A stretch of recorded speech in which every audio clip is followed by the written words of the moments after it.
اسی طرح جب انسان پریشانیوں میں ہو تو قرآن کہتا ہے مایوس نہ ہو. کیوں؟ طاقتیں کس کے پاس ہیں؟ اللہ کے پاس. آپ کیوں مایوس ہوتے ہیں؟ آپ کہتے ہو یار یہاں بھی جاب نہیں مل رہی, یہ بھی مسئلہ نہیں ہے, نہ شادی ہو رہی ہے میری, نہ جو ہے یہ بچہ انسان کا بچہ بننے کی کوشش کر جو میری اولاد ہو گئی ہے. پیدا تو انسان کا بچہ ہی ہوا تھا, سب مبارکباد دے رہے تھے, لیکن یہ مجھے انسان کا بچہ لگتا نہیں, یہ جن کا بچہ ہے, آ کے لے جائیں. مسجد سے اعلان ہوتا ہے نا جن کا بچہ ہے آ کے لے جائیں, تو لوگ ایک صاحب پہنچے جن کا بچہ مسجد میں کیا کر رہے ہیں. گاؤں دیہاتوں میں نا مسجدوں میں یہ بہت اعلان ہوتے ہیں, حضرات وہ چڈی نیلے رنگ کی نہ کہ جن کا بچہ ہے آ کے لے جائیں. تو قرآن کیا کہتا ہے؟ وَلَا تَأْسَوْا عَلَىٰ مَا فَاتَكُمْ, جو چیز نہیں ملی ہے اس پہ افسوس مت کرو. بہت سی چیزیں زندگی میں نہیں ملتی تو افسوس نہ کرو. بھائی اللہ اس کو آلٹرنیٹ بھی دے سکتا ہے, نہیں بھی دیا تو اللہ نے چھینی ہے نا, تو کوئی اس میں حکمت ہوگی. اور حدیث میں جو آتا ہے نا, اللہ کہتے ہیں کہ میں اپنے بندے کے ساتھ وہ معاملہ کرتا ہوں جو بندہ جیسا میرے ساتھ گمان رکھتا ہے. تو اس کا یہی مطلب ہے. لوگ کیا سمجھتے ہیں کہ یار ہم تو اللہ سے بہت گمان رکھتے ہیں کہ اتنی دولت اللہ ہم کو دے گا, لیکن اللہ تو دے ہی نہیں رہا. ہم تو 6 سال سے اللہ سے امیدیں لگا کے رکھے ہوئے پیسہ ملے گا ہمیں. تو حدیث میں تو آتا ہے جیسا گمان رکھو گے ویسا ہوگا. تو پیسے تو پان گٹکے کے نہیں نکلتے یار, ہم تو گمان رکھ رکھ کے تھک گئے. ہر حدیث کا ایک خاص مفہوم ہوتا ہے. مطلب حدیث کا یہ ہے کہ آپ کے ساتھ اگر ایسا لگ رہا ہے کہ غلط ہو رہا ہے, آپ کاموں میں ناکام ہو رہے ہیں, آپ اللہ سے اچھی امید رکھو کہ انشاءاللہ اسی میں خیر ہوگی, تو واقعی اس میں پھر خیر ہوگی. جیسے یوسف علیہ السلام کتنے غموں میں تھے نا, لیکن اللہ سے امیدیں لگا کے بیٹھے ہوئے تھے اس میں میری خیر ہے. یعقوب علیہ السلام کے دونوں بیٹے بچھڑ گئے, لیکن کہہ رہے ہیں اعلم من اللہ ما لا تعلمون, میں اللہ کے بارے میں وہ کچھ جانتا ہوں جو تم نہیں جانتے, اس میں میری خیر ہوگی. ہوئی خیر کی نہیں ہوئی؟ لیکن اگر آپ الٹا سوچنا شروع کر دو گے, نبی صلی اللہ علیہ وسلم ایک صحابی کے پاس گئے, بوڑھے تھے, بخار میں تھے, تو آپ نے فرمایا لا باس طہور ان شاء اللہ. یہ بخار حدیث میں آتا ہے جب بخار کی گرمی یہ جہنم کی آگ کو ٹھنڈا کرتی ہے. یہ جہنم کی آگ کو, یعنی حدیث میں کا مفہوم ہے کہ جو آخرت میں اللہ نے عذاب دینا ہے نا آگ کا, دنیا میں بخار کی شکل میں دے دیتا ہے اللہ اہل ایمان کو بعض دفعہ. تو کتنی بڑی نعمت ہے بخار کا ہونا, گناہ دھلتے ہیں. تو وہ انہوں نے کہا کہ نہیں, یہ میرے گناہ معاف کرنے کے لیے نہیں, یہ ایک بوڑھے پہ مسلط ہو کے اس کو ستانے کے لیے آیا ہوا ہے. تو آپ نے فرمایا اب ایسا ہی ہوگا, اب یہ بخار گناہوں کی معافی کا ذریعہ نہیں بنے گا. تو یہ مطلب ہے کہ جیسا اللہ کے بارے میں آپ گمان رکھیں گے اللہ کا معاملہ آپ کے ساتھ ویسا ہی. اس لیے غموں میں میرے بھائی زبان سے ناشکری کے الفاظ نہ نکالو. دیکھو غم میں ہائے ہوئے کرنا جائز ہے, یہ انسان کی نیچر ہے, رونا بھی جائز ہے. غم میں مسکرانا بڑا مشکل کام ہوتا ہے, یہ نیچر کے خلاف ہے. ایک دفعہ کیا ہوا, ایک صاحب کے ایک خاتون تھی, ان کے شوہر شہید ہو گئے کہیں ٹارگٹ کلنگ میں یا کسی بھی حادثے میں, ابھی مجھے پورا واقعہ یاد نہیں ہے, یا کوئی آرمی میں تھے بارڈر پہ شہید ہو گئے, واللہ عالم بہت پرانا واقعہ ہے. مجھے واقعے کی روح یاد رہ جاتی ہے نا, پورا وہ ایک ایک چیز تفصیل سے یاد نہیں ہوتی. اب کیا ہے کہ ان کے گھر میں جب خبر لے کر آئے ہیں کہ تمہارے شوہر شہید ہو گئے, تو خبر لانے والا اتنا بیوقوف آدمی, اس نے کہا آپ کے لیے خوشخبری ہے کہ آپ شہید کی بیوہ بن گئی ہیں.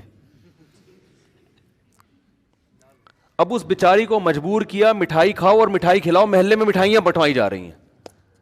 لوگ بھی کہہ رہے ہیں یار ماشاءاللہ دیکھو کیسا حوصلہ ان لوگوں کا کہ شہید پہ خوشی منا رہے ہیں. بھائی ٹھیک ہے, اللہ نے بہت بڑا مقام دے دیا, لیکن چاہے شوہر جنت میں ہی گیا ہو, عورت سے شوہر جدا تو ہو گیا نا. اب وہ بیچاری جو اس کے ریلیٹیو ہے نا, انہوں نے مجھے بتایا کہ وہ رو بھی رہی ہے اور اس کو کہہ رہے ہیں رونا نہیں ہے, رونا نہیں ہے, گناہ ملے گا, گناہ ملے گا. تو یہ کیا ہے, یہ بالکل شریعت کے خلاف تعلیمات ہیں. بھائی اس کو رونے تو بیچاری کو غم تو ہوا ہے نا, مٹھائی بٹھائی نہیں بنتی ایسے موقع پہ. شہادت بہت بڑا رتبہ ہے, شہید کے لیے ہے نا, وہ مٹھائی کھلائے, ٹھیک ہے نا. تو اس کو تو کھلا نہیں سکتے, قبر میں جا کے لڈو کھلائیں اس کو, اس کے لیے تو ہے. پیچھے رہ جانے والوں کے لیے تو غم ہے نا کہ آپ کا محبوب آپ سے بچھڑ گیا, بھلے جنت میں ہی گیا ہو, آپ سے تو بچھڑ گیا نا. ارے آپ کا جگری دوست امریکہ جا رہا ہو, خوش ہو, آپ پھر بھی رخصت کرتے ہوئے روتے ہو اس کو کہ بیٹا امریکہ جا رہا ہے. مایوں کی تمنا تھی میرا بچہ امریکہ میں جائے, کماؤ پوت بنے, پیسے کما کے بھیجے, لیکن جس دن جا رہا ہوتا ہے اس دن ماں خوش ہو رہی ہوتی ہے, رو رہی ہوتی ہے کہ بھائی مجھ سے تو بہرحال جدا ہو رہا ہے نا. باپ بھی پریشان ہوتا ہے, ماں بھی پریشان ہوتی ہے. تو یہ ایک بیٹیاں جب گھر سے رخصت ہوتی ہیں, اور آسان مثال, ماؤں نے خود شادی کرائی ہوتی ہے, ماؤں نے خود رشتہ طے کیا ہوتا ہے, وظیفے پڑے ہوتے ہیں, لیکن جس دن بچی رخصت ہوتی ہے ماں رو رہی ہوتی ہے ہنس رہی ہوتی ہے؟ بولو نا. اب کوئی اس پہ اعتراض کرے, لو اتنی مشکل سے رشتہ ملا, یہ تو رو رہی ہیں, واپس کرو اس رشتے کو بھائی, لے کر آ بھائی, چل بھائی دفعہ یہاں سے. کیا خیال ہے؟ 50-50 یاد آتا ہے ایسے موقع پہ نا. کیمرہ لگا ہوا تھا, روتے ہوئے رخصت کیا نا ماں نے بیٹی کو, ڈرامے بھی ہوتے ہیں نا. تو وہ کیمرہ مین نے بتایا کہ کیمرہ آن کرنا بھول گیا تھا. اس نے کہا کم بخت اتنی مشکل سے کیونکہ یادگار ہوتی ہے نا, ساری زندگی دیکھنا ہے. اگر وہ نہیں روئے گی تو جب شادی کی ویڈیو بعد میں جا کے دیکھیں گے بولیں گے یار کیسی ماں ہے, روئی نہیں رہی, بچی رخصت ہو رہی ہے گھر سے. تو وہ کیمرہ لگایا ہوا تھا 50-50 میں, روتے ہوئے رخصت کیا جا رہا ہے.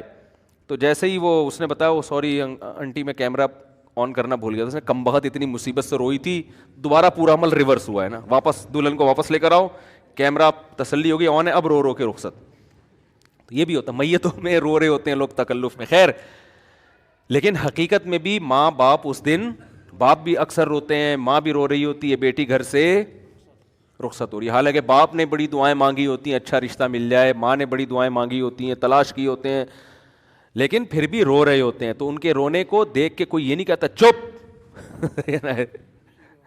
تو یہ اچھا یاد رکھو, ایسے موقع پہ بارات کا کھانا ماں کے ذمے باپ کے ذمے ڈالنا یہ بھی نیچر کے خلاف ہے. خوب سمجھ لو, نہیں یہی بات سمجھ میں. یہ جو لڑکی والے کھانا کھلاتے ہیں نا یہ بھی اللاجیکل ہے. وہ قومیں جن پر انگریز نے حکومت نہیں کی ہے یا ہندوؤں کے ساتھ وہ قومیں نہیں رہی ہیں, ان میں آپ کو بارات کے کھانے کا تصور نہیں ملے گا. یہ بھی اللاجیکل ہے. وجہ اس کی ہے, میں تو ان چیزوں پہ شروع سے غور کرتا ہوں کہ مجھے شروع سے سمجھ میں ہی نہیں آ جائے بارات کا کھانا نا, کہ یار باپ کے گھر سے بیٹی رخصت ہو رہی وہ کیوں کھلائے بھائی. آپ کہہ سکتے ہو خوشی ہو رہی ہے, ٹھیک ہے, خوشی انتہا کے اعتبار سے اس کا فیوچر بن رہا ہے, لیکن وہ دن ماں باپ کے لیے خوشی کا دن نہیں ہوتا, وہ دن ماں باپ کے لیے غم کا دن ہوتا ہے. این اس دن پہ کھانا کھلانا اور کھانا کھلانے کو یعنی ان کو مکلف بنانا کہ اس دن کو سیلیبریٹ کریں, یہ نیچر کے خلاف ہے. میں نے تو یہ بات شروع سے کر رہا تھا. پھر یہ جو ہمارے وزیرستان کے پٹھان لوگ ہیں, مسعودی قوم اور دوسری قومیں, مسعود قوم ہے نا اور دوسری قومیں, میں نے ان میں جا کے ریسرچ کی. میرے شاگرد بھی ہیں بہت سے وزیرستان کے. میں نے کہا یار تمہارے یہاں بارات کا کھانا, میں نے ان کو اپنا فلسفہ نہیں بتایا کہ میری رائے یہ کہ یار یہ نیچر کے خلاف لگتا ہے مجھے یہ کام, میں نے اپنا نہیں بتایا تاکہ ایسا نہ ہو کہ وہ جو آگے بیان دیں اس میں مجھے خوش کرنے کے لیے کوئی غلط بیانی سے کام لیں. تو میرے شاگرد ہیں وزیرستان کے, انہوں نے بتایا کہ مجھے کہا کہ ہمارے ہاں جب بہن بیٹی رخصت ہوتی ہے تو وہ غم کا دن ہوتا ہے, وہ خوشی کا دن. لڑکا تو کھلاتا ہے کٹے ذبح کر کے, ٹھیک ہے نا, بے شک وہ شادی والے دن ہی کھلائے. تو یہ لڑکا دعوتیں کر رہا ہوتا ہے, لڑکی کا باپ دعوت نہیں کرتا. میں نے کہا دیکھو, کیونکہ انگریزوں نے حکومت نہیں کی نا وزیرستان میں, انگریز آیا تھا طبیعت سے پٹ کے گیا تھا. پتہ ہے آپ کو یہ بات؟ آپ کو پتہ ہی کچھ نہیں یار, دنیا میں ہو کیا رہا ہے. گورے نے جب 100 سال ہندوستان پہ حکومت کی ہے تو یہ وزیرستان کے علاقوں میں وہ حکومت نہیں میں نے ایک کتاب پڑھی ایک, اس زمانے میں گورے کی آرمی میں ایک لیفٹیننٹ تھا, اس نے اپنی کارگزاری بیان کی ہے کہ بہت پرانی, وہ تو بیچارہ دنیا سے چلا گیا ہوگا. تو اس نے کارگزاری بیان کی کہ ہندوستان سے جب ہم آتے تھے نا ادھر کے پی کے سے ہوتے ہوئے ادھر وزیرستان کی طرف آتے تھے تو کتنے پاپڑ یعنی ہمیں بیلنے پڑتے تھے.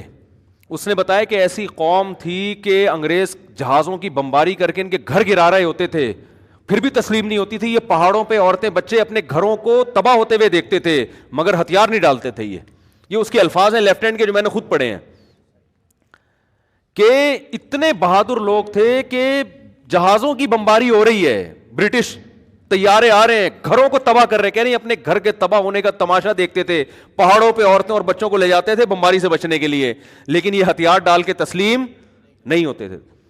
تو کیا مسئلہ ہے کہ یہ قوم برٹش کے اور انگریزوں کے ماتحت نہیں رہی, لہذا ان میں ابھی بھی جو کلچر ہے نا وہ اسلام کے زیادہ قریب ہے. آپ کو یہ جہیز کی لعنتیں, بارات وارات کے کھانے, یہ آپ کو ان لوگوں میں ملیں گے جو ہندوؤں کے ساتھ رہے یا گوروں نے حکومت کر کے کلچر ہی کی ایسی کی تیسی کر دی, ان کی نا کلچر کی واٹ لگا دی.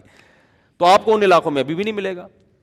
تو وہاں وہ نہیں, نہ جہیز ہے وہاں پہ اور نہ وہاں آپ کو یہ ملے گا کہ بارات کے کھانے ملیں گے. اگر شادی کے موقع پہ کھانا ہو بھی رہا ہوتا ہے تو وہ لڑکا کر رہا ہوتا. ابھی بھی وہاں لڑکے کا خرچہ نکاح پہ زیادہ ہوتا ہے, لڑکی والوں کا نہیں ہوتا. اور ہمارے یہاں کیا ہوتا ہے, لڑکا صرف 25,000 ٹوٹل. بہت بڑا مہر آج کل جو مارکیٹ میں چل رہا ہے وہ کیا چل رہا ہے؟ 25,000 مہر. میں تو نکاح پڑھاتا رہتا ہوں نا صبح شام. 25,000 مہر اس کے ہوگا جس کی 25 لاکھ تنخواہ ہوگی. سکہ رائج الوقت بھی لکھا ہوا ہوتا ہے آگے سے, کہیں ایسا نہ ہو روپے سے کوئی اور ملک کی کرنسی مراد لے لیجیے. سکہ وہ والے 25,000 جو مارکیٹ میں چل رہے ہیں جس سے 6 درجن انڈے آ سکتے ہیں یا تھوڑا زیادہ کر لیں آپ. اور لڑکی والوں کا بیڑا غرق ہو رہا ہے کہ نہیں, وہ شادی دفتر کی فیس بھی ان کی الگ اور پھر جہیز بھی الگ, اور جو بھی اب تو لڑکیاں جاب کر کر کے بھی میاؤں کو کھلا رہی ہیں. تو خیر, تو یہ بھی جو بارات کا کھانا ہے نا, اس کو بھی حوصلہ شکنی کریں, اس کی کوئی تک نہیں بنتا. باپ اس دن غمزدہ ہوتا ہے, بیٹی گھر سے رخصت ہو کے جا رہی ہوتی ہے. ہاں باپ خوش ہو رہا ہے کہ چلو جان چھوٹ رہی ہے, وہ ایک الگ بات ہے, لیکن وہ بچی کے مستقبل کے لیے رخصت تو کر رہا ہوتا ہے, لیکن ان کے گھر سے ایک ان کے جگر کا ٹکڑا رخصت ہو رہا, وہ خوش نہیں ہوتے اس دن. تو اس لیے وہ ولیمہ میں اگلے دن جا کے کھائیں اسی کے گھر جا کے. یہاں کچھ نہیں کرو, یہاں بس نکاح ہوا اپنی امانت ہے بھائی, جیسے وہاں وزیرستان وغیرہ میں ایسا ہی ہوتا ہے, نکاح ہو گیا تمہاری امانت ہے بھائی, لاؤ ماں کو لے کر آؤ, بہن کو لے کر آؤ, رخصت کر کے گھر لے جاؤ. فائرنگ بھی تم ہی کرو گے, پٹاخے بھی تم ہی پھوڑو گے, ٹھیک ہے نا. فائرنگ بھی کرو, پٹاخے بھی پھوڑو, جو بھی کرنا ہے. اگلے دن ولیمہ بھی تمہارے گھر ہوگا, آ رہے ہم لوگ بھی وہیں پہنچ جائیں گے, آپ کے مہمان ہیں, ہم آ جائیں گے کھانے کے لیے. تو یہ بالکل ہی الٹی کہانی چل رہی ہے, کچھ کھوپڑی میں آنے والی نہیں ہے. خیر.